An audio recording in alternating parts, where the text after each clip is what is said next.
I got the invitation to go on this Armed Lutheran radio show, though. You know this guy? Have you seen this?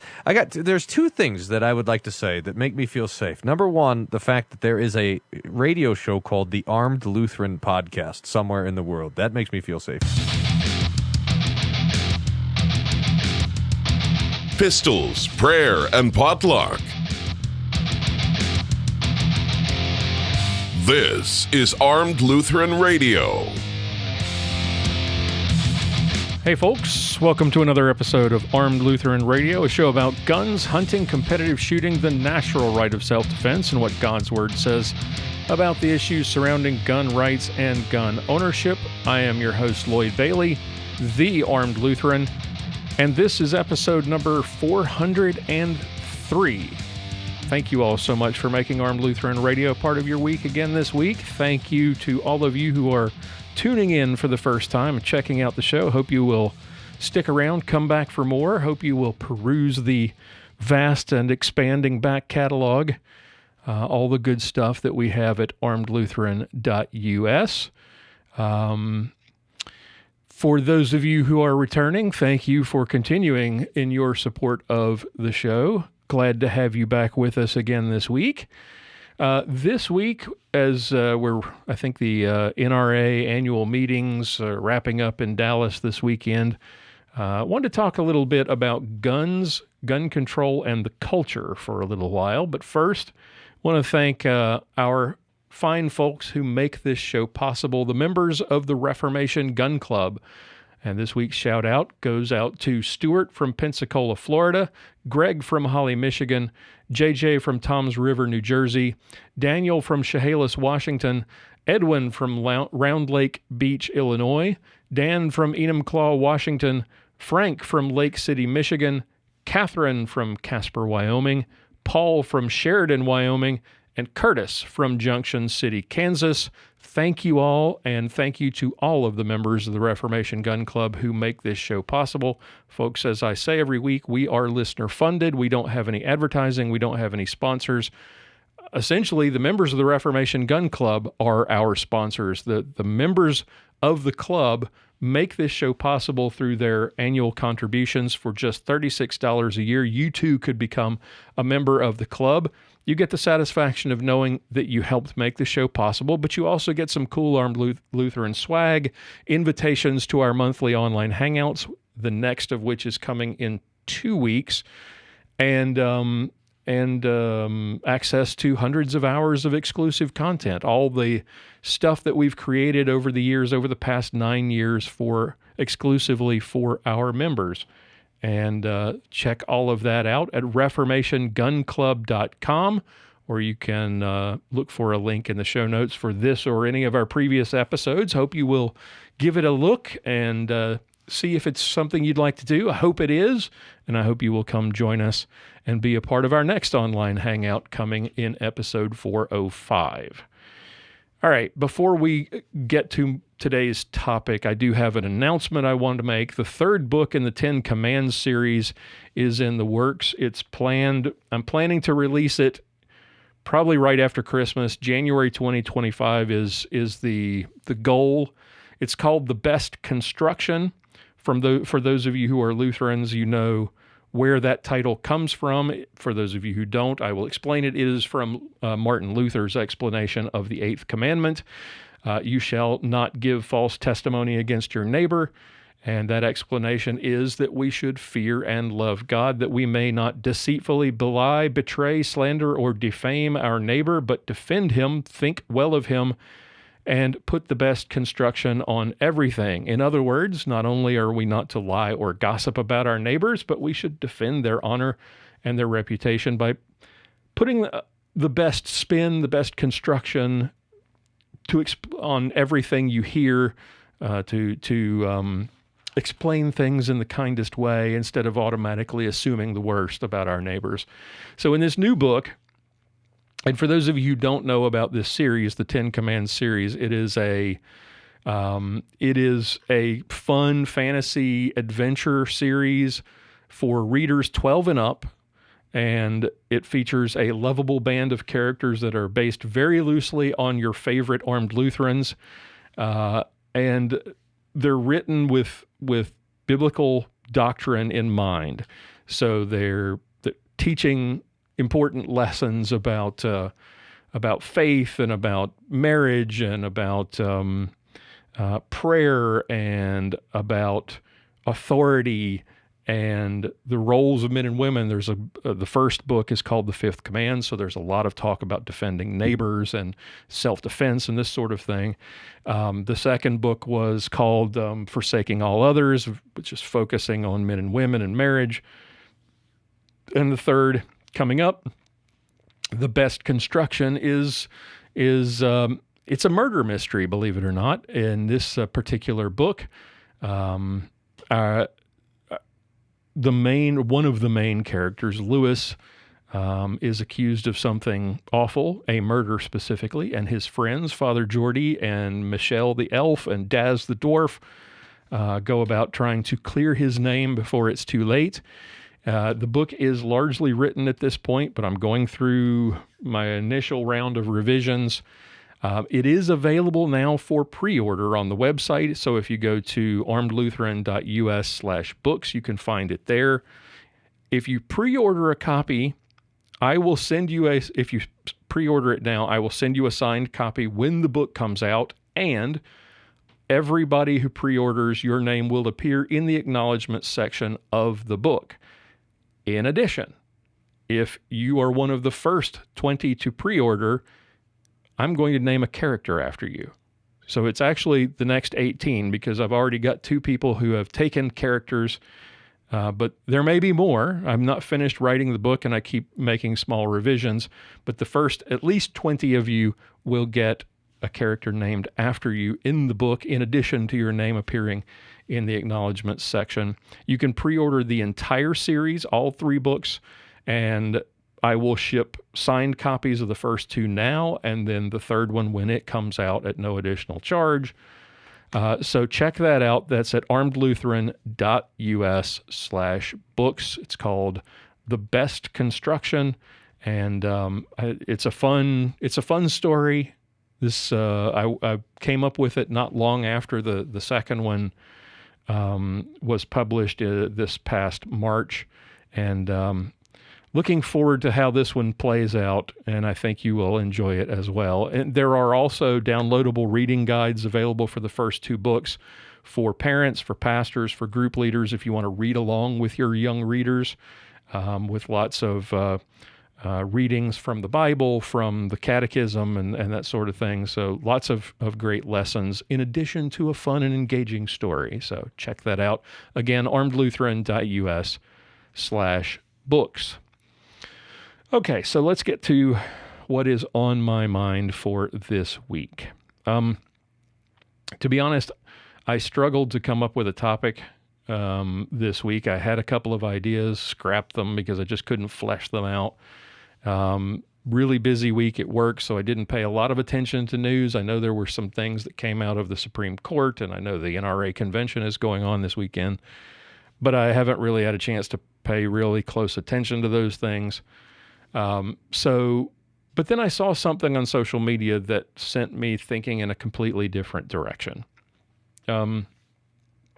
We have talked on this show at length and many different times over the past 9 years about the culture in this country that creates the violence that we see in the news. Now, the so-called solution that we often hear that is presented to us to solve the problem of violence, according to our politicians, according to activists and the media, is gun control. And as we have said many times on this show, it's much easier for politicians especially to propose some knee-jerk reaction policy, claim that it will solve the problem, pander to all the moms who are demanding action, then they can pat themselves on the back and for having done something, and then stick their hands out and ask for donations. That's how government basically works today. Maybe it's always been this way, but it seems like that's the way things work, at least in the last 20 years, 25 years, that this is how we approach major issues in this country. especially when the solutions to the problems, when the problem is really not something that can be solved in the short term and can't be solved by a single government action, and especially if the actual solution would somehow indicate that previous policy solutions were not actually solutions and maybe caused the problem to get worse. That's where we find ourselves in this country when it comes to a lot of things, but especially when it comes to violence. The problem is not one of proliferation of guns. It's not a problem of lax gun laws. As gun ownership has increased, actual violent crime, we've seen violent crime go down.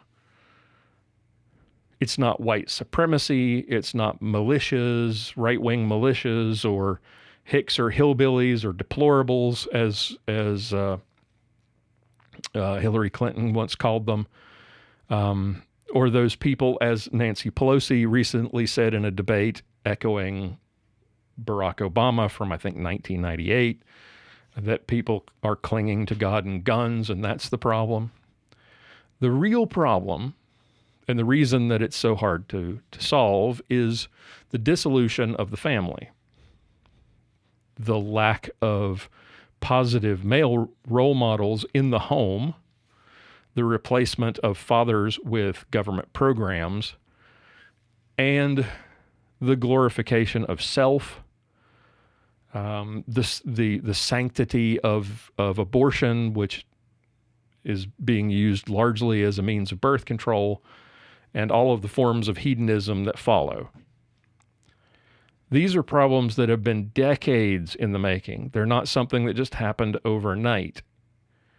And so the solution is not something that can be affected in the short term. And this is why politicians are not keen to take this problem on, because they're making money on the problem as well, but also because politicians don't like big long-term problems with long-term solutions. They want quick fixes. They want to come up with some piece of legislation that they can pack with a bunch of pork to pay back their donors and give it a cute acronym and then pat themselves on the back for having solved the problem when they actually have not done any such thing. This is a cultural problem. And it's one that government, corporations, and mass media have made worse. And it's another reason that it's not going to easily be fixed. Because to acknowledge these facts, that it is one, cultural, two, that government has actually made it worse, and three, that it's something that can't be fixed quickly or easily, means that we're having to acknowledge our politicians and our entertainment industry are largely at fault. It's easier for them to say, let's take away the guns and be done with it. Especially easy when the people passing these or proposing these kinds of laws don't have to worry about their own personal safety or protection because they are surrounded by armed guards all the time at taxpayer expense, while you and I are not.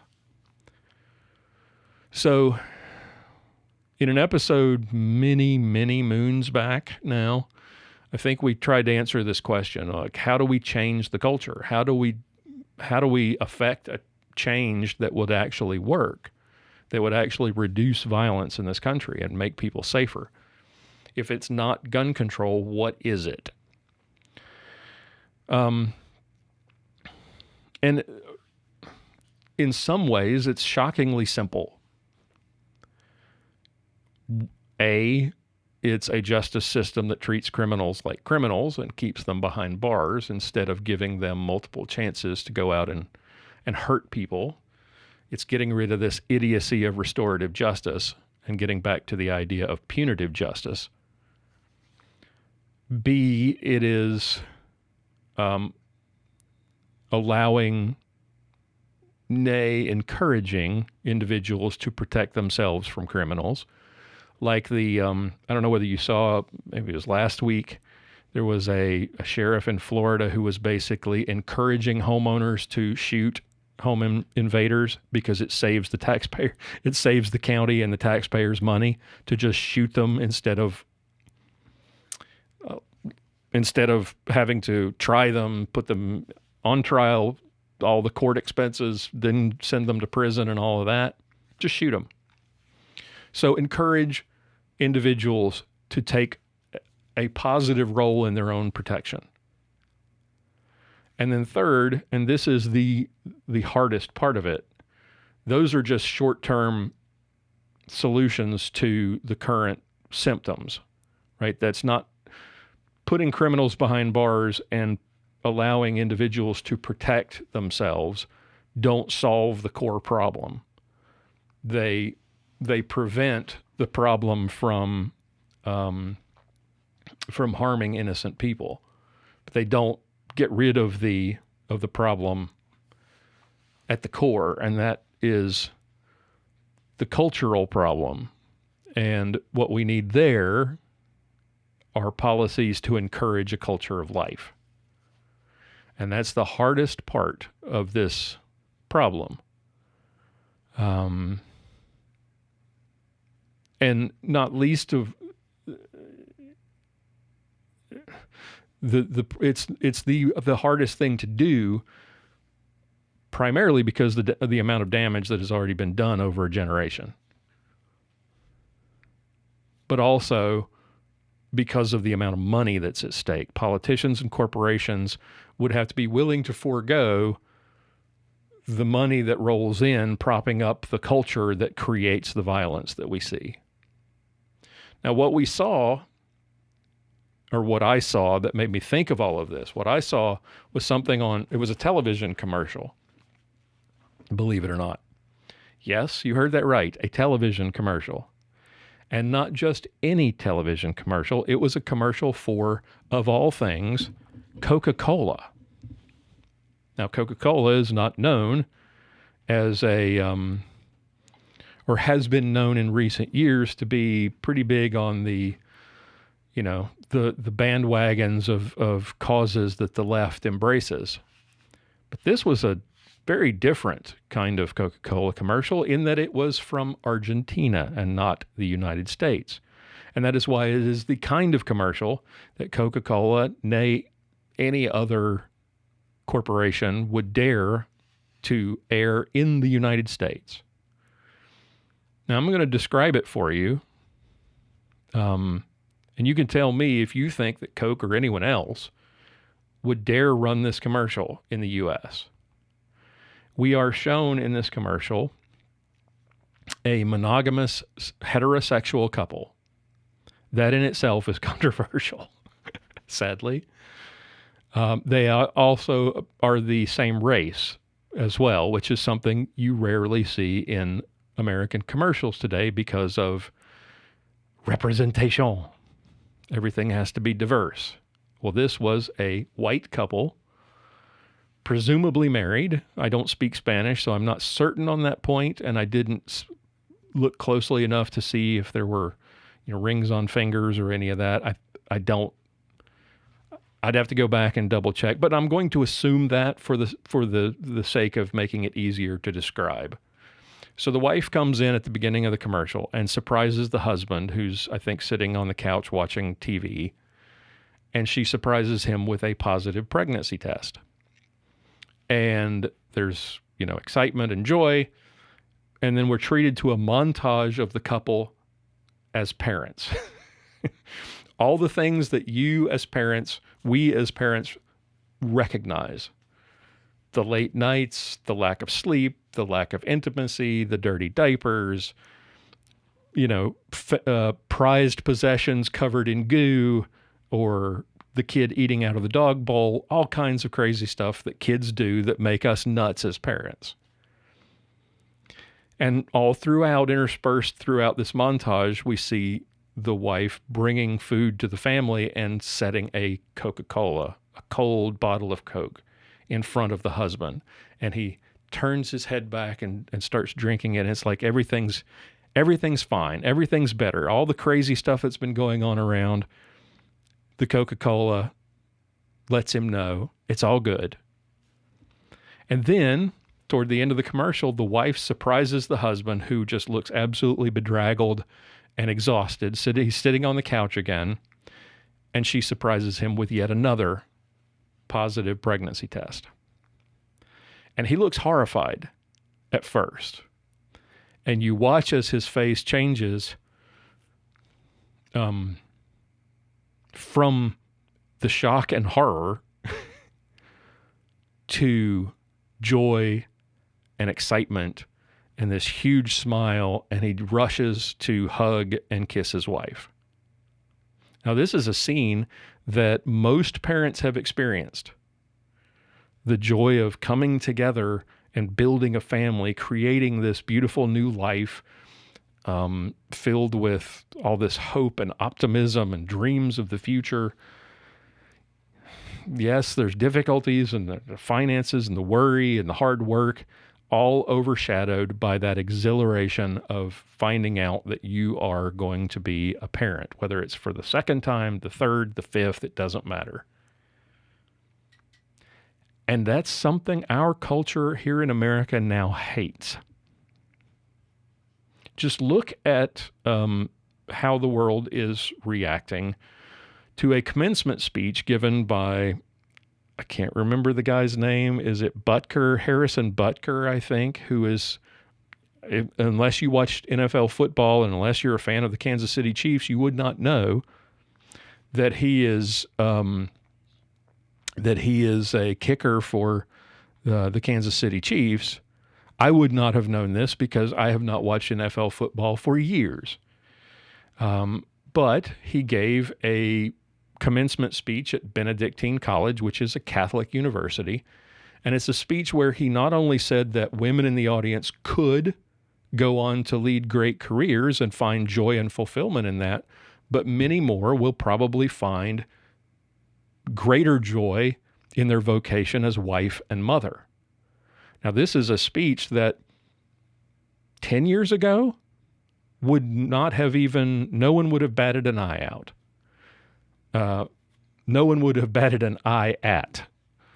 Now this speech is drawing tons of scorn and hatred, even from the nuns, supposedly, who work at Benedictine College. Is there any wonder why we live in a death culture, in a society filled with all of the terrors around us, the terrible things that we see around us? Because the bedrock of society, the family, is now something to be mocked and despised. Contrast that with the Argentinian Coca-Cola commercial. And contrast that commercial with what we routinely see from the media here in the U.S. Shows and movies and commercials filled with androgynous freaks, gay couples. Every couple is mixed race, like I said, because representation. There's even a car commercial I saw the other day, this black family going on a road trip. No moms in sight, just two presumably gay dudes going camping with their kids. The NHL has this, forgive my language, but it's just a dumbass commercial. And believe me, I love the NHL, but this was just completely stupid. A loving couple who decide, it features a loving couple who decide that the best thing for them to do is to break up because the team that they root for won the Stanley Cup when they were apart because the man was gone on a business trip. So their love of their team is more important than their love of each other. Well, I guess they can get back together now because their team got bounced out of the playoffs by my Dallas Stars over this past week, but I digress. Sorry, a little gloating there. Couldn't help myself. But this is the society that we are mirroring in our media. Some would say that media mirrors the society around us, but I think In most cases, it's the reverse. We become the society that our media presents us with. Why else would Disney spend so much time and effort on their not-so-secret agenda to put gay and trans ideology in every children's show? Why would our entertainment corporations spend so much money to destroy beloved IPs like Star Wars and Star Trek and Marvel and now even Lord of the Rings by marginalizing men, building up unrealistic girl bosses, and focusing on diversity and not wholesome, uplifting, family-oriented stories? We're constantly fed the idea from media, from corporations, that family does not matter, that women don't need men, a bear in the woods is better than a man, according to some recent idiotic meme. And rather than reinforcing the idea that loving families, caring for and protecting children is something to aspire to, we idolize the opposite. Our media is idolizing the reverse of that. The NFL, for example, came out and criticized that kicker's speech. Meanwhile, they don't say a damn thing about the dozens of wife beaters and adulterers and murderers who play in their league and their hundreds of children that they have fathered out of wedlock. This is partly why I gave up on the NFL years ago. It's why I don't go to the movies. It's why I don't subscribe to Netflix or shop at Target or drink Bud Light. I don't give my money to the people who are perpetuating these myths that the family is not important, that only you are. Your life, your dreams, your wants, your sex life, your pronouns. That is shaping the culture that we live in. We are very concerned in this country about guns after mass shootings, but we have no concern for the culture and the ideologies that drive those shooters to commit their heinous crimes. We're not concerned at all with the messages that our media corporations are presenting to us every day as being perfectly normal. Violence, obesity, single motherhood, marginalization of men, sexualization of children, abortion, love of self. And until our culture changes, the violence that we see in our streets will not. Because guns are not the problem. Fallen, sinful humans are the problem. That and the culture that celebrates, normalizes, and affirms our sins, while at the same time demonizing the one thing that has made societies function since the beginning of time, the family. Until we do something about that, nothing else will change. That's what's been on my mind this week. I didn't realize it was on my mind. I've been thinking about these images that we see in the culture on television and in movies and commercials, but they hadn't really coalesced together into a coherent thought that I would thought would be good to present to you until I saw that commercial. That commercial really did it. Really said something less about the product and more about what we're missing here in the U.S. and what our corporate and political elites are spoon-feeding us every day. Let me know what you think. I'd love to hear your thoughts on the topic. Please visit our feedback page at armedlutheran.us/feedback. Leave me a comment or a question. If you've got something that you would like us to respond to in a future episode or a topic that you would like us to discuss, please let me know. I'd love to hear from you. As I said, next week going to be Memorial Day, so we're going to try to do a variety show. Haven't done one of those in a while. And our May online hangout will be the week after that for episode 405. Until then, keep shooting, keep praying. We'll talk to you next time. For show notes, be sure to visit our website at www.armedlutheran.us. Check out the Facebook page, The Armed Lutheran, or join our Facebook group, Fans of Armed Lutheran Radio. If you like what you hear, please leave us a comment on our feedback page at armedlutheran.us/feedback or a review on iTunes and let us know what you think. Thank you for listening to Armed Lutheran Radio, a member of the Self-Defense Radio Network.